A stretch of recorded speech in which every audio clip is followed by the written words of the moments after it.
مين يصدق بقى ان القشطة القمر ديت عاملينها في البيت بطريقة بسيطة قوي وبطريقة اقتصادية. وده فيديو جميل قوي هيعجبكم ان شاء الله. بص ما شاء الله طلع ناجحة. هننزل بكوباية ونص سكر ونص كوباية مية، ندوبهم على النار،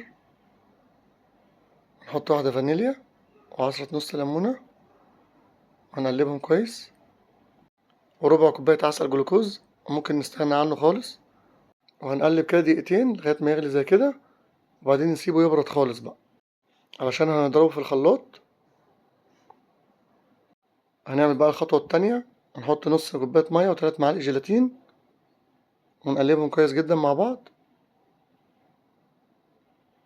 وبعد كده بقى هننزل بيهم في الخلاط.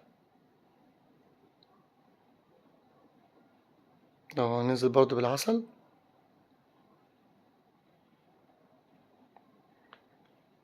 بس هنشغل الخلاط بقى عليهم.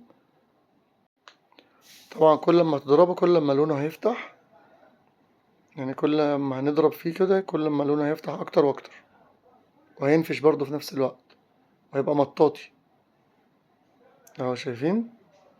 بعد ما نخلص بقى، لو عندك قالب زي كده ماشي، عندك علبة اي حاجة، انزل بقى بالمكسرات اللي تحبها، بس هي دي الطريقة الأصلية اللي هي الجوز هند والزبيب. هننزل بالخليط وفي الآخر برضو الجوز هند والزبيب، ونسيبها بقى تهدى خالص، وهتطلع معانا ناجحة كده بسم الله ما شاء الله. يعني عايز أقول لك أحلى من بره كمان. بص بسم الله ما شاء الله، يعني بجد الواحد فرحان قوي، يعني طالعة ناجحة بسم الله ما شاء الله. يعني ناقص لها بس الغلاف كده وتتباع بقى بأرقام انتوا عارفين. وربنا يملى بيوتنا خير وبألف هنا وشفا.